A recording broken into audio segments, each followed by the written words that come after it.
An 8-year-old boy named Elias grew up in a tiny fishing village in the Philippines, where the nights smelled of seawater and the mornings carried the sound of roosters waking the world. His mother, Lira, was the light of the family, a woman who sang every task into a melody, turning sweeping floors into lullabies and cooking rice into soft humming. People said her voice could chase away storms. And to Elias, her voice was the safest place on earth. But life in their village was simple, and sometimes simplicity came with struggle. Lira had an illness no one in the family understood. Some days she was strong enough to walk to the water and wash clothes against the rocks. Other days she lay in bed, her chest rising and falling like she was trying to catch air that kept running away from her. Elias never understood sickness. He only understood that the days his mother didn't sing were the worst. One evening, just after the sun dipped behind the fishermen's boats, the village dimmed into silence. The neighbors whispered. Elias stood outside the small bamboo house while his father, Jun, rushed inside carrying Lira in his arms. Her body hung limp, her face pale, her breaths faint and far apart. Elias followed, confused, afraid, watching as his father laid her on the mat on the floor. She didn't open her eyes. She didn't clutch his hand the way she always did. She didn't say his name. The neighbors gathered at the doorway, some murmuring prayers, others shaking their heads sadly. Someone said she didn't have long. Someone else said she should be taken to the hospital, but the nearest one was hours away and the family had no money. Elias felt something cold wrap around his small body. His father kneeled beside his mother, trembling, whispering for her to stay, to breathe, to hold on. But Lira's breaths were fading like a candle fighting the wind. Elias didn't cry at first. He didn't know how to. His hands were small and helpless. His voice as tiny as his fear.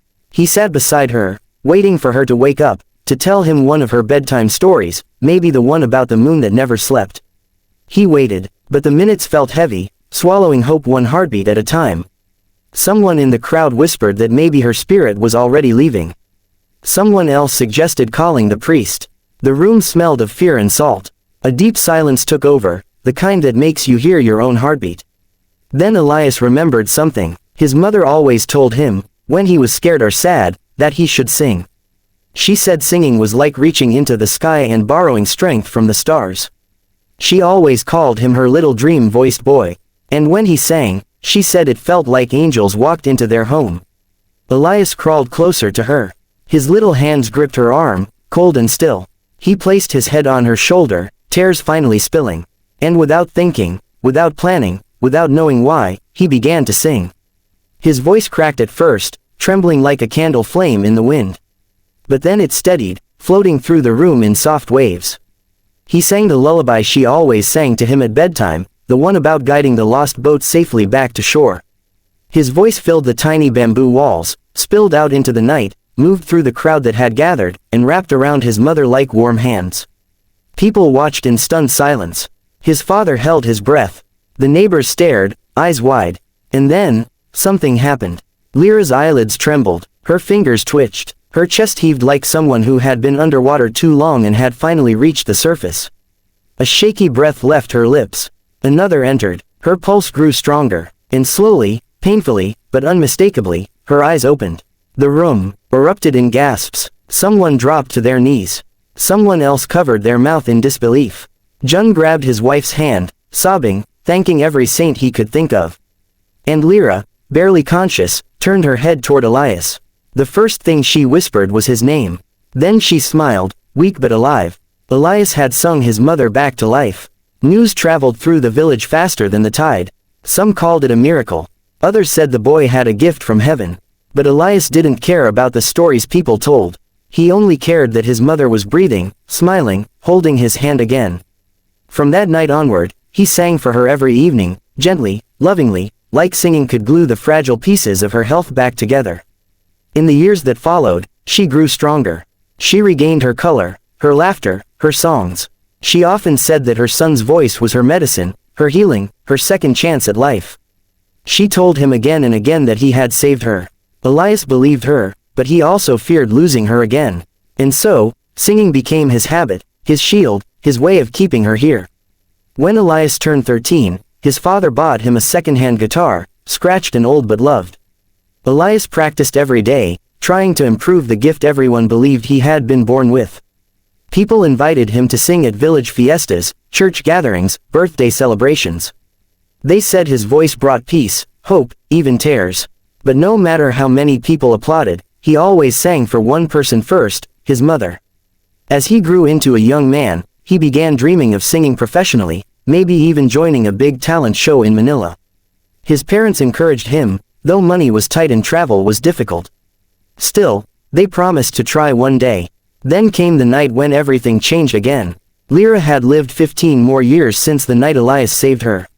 15 years of borrowed miracles. 15 years of laughter she was never supposed to have. Elias was 23 by then, taller, stronger, with a voice that carried like a soft wave into the horizon. But his mother grew weaker again, slowly at first, then all at once. The sickness returned heavier this time. Doctors said there wasn't much to be done. The hospital bills were too high. They took her home, just like before, hoping for time, praying for a chance. One evening, Elias walked into the house to find his father sitting silently beside her, holding her hand, tears streaming down his face. His mother's breathing was shallow, her skin pale like moonlight, her lips slightly parted, searching for air that refused to stay. The house looked eerily familiar, like stepping back into a memory he wished he could erase. The neighbors whispered outside. The air felt heavy, thick with despair. His father looked at him with hopeless eyes and whispered, "Maybe it's time, son." But Elias wasn't ready. He knelt beside her, just like he had once done as a child. He touched her cold hand, kissed her forehead, and asked her to stay. But she could not respond. He laid his head on her chest, shaking, crying, remembering the last time he held her like this. His father whispered, maybe your voice can." Elias knew what he meant. Everyone knew the story. People in the village believed Elias had been given a miracle at 8 years old, something unexplainable, something divine. They believed his voice held power. But miracles don't come twice. Still, Elias tried. He wiped his tears, took a deep breath, and began to sing the same lullaby he had sung 15 years earlier, the one that once brought her back from the edge of death. The first notes wavered, his voice cracked, he swallowed hard and tried again. He sang softly, he sang louder, he sang, with every memory, every ounce of love, every piece of hope he had left. His father closed his eyes, praying. The neighbors stopped whispering. The world stilled, breathless. But nothing happened. No fingers twitched, no eyes opened, no miracle returned. Elias sang harder, desperate, shaking, pleading with every note. He begged her in song to wake up, to stay, to breathe, to not leave him again. But miracles do not repeat. His voice grew hoarse, his throat burned, his hands trembled around hers. And yet, no matter how beautifully he sang, no matter how desperately he cried, no matter how fiercely he held on, his mother slipped farther and farther away.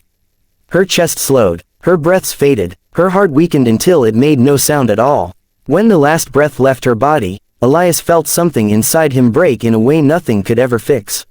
His father let out a sound that didn't sound human. The neighbors cried, but Elias only stared at her still face, unable to accept what had happened. He whispered, "I did it once, why can't I do it again?" The question would haunt him for years.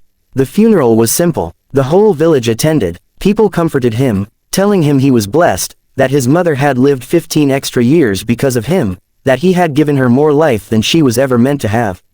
But those words didn't touch the emptiness he felt. After her burial, Elias became quiet. He stopped performing at fiestas, stopped attending gatherings, stopped practicing his guitar. For months, he didn't sing at all. The world that once celebrated his voice now felt like a place that had witnessed its failure. One day, sitting by the shore where he used to listen to his mother hum while doing laundry, he felt the waves brushing his feet the way they used to brush hers. He realized something he had never allowed himself to think. He hadn't failed her. He had saved her, not once, but for 15 years. 15 years of sunsets they watched together. 15 years of meals shared, birthdays celebrated, Christmases filled with laughter. 15 years of holding hands, singing songs, telling stories. 15 years of a mother watching her little boy grow into a man. He realized that no one defeats death forever. But sometimes love buys time. And he had bought her 15 years with nothing but his voice, his heart, his innocence. He closed his eyes and for the first time since her passing, he sang. Not to bring her back. Not to call for a miracle. but to honor the life she lived, the love she gave, and the miracle they shared. His voice was different now.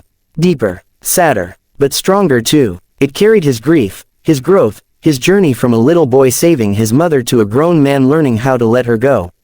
People walking by stopped to listen. Some cried, moved by something they couldn't explain. Others whispered about how much emotion flowed through his voice. But Elias wasn't singing for an audience. He was singing for her. And in some small way, singing healed him again, the way his mother always said it would. His voice became his way of keeping her memory alive, his way of accepting loss, his way of moving forward without forgetting.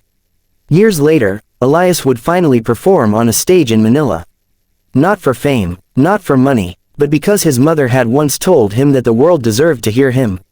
He sang her lullaby during his audition, and people wept without knowing why.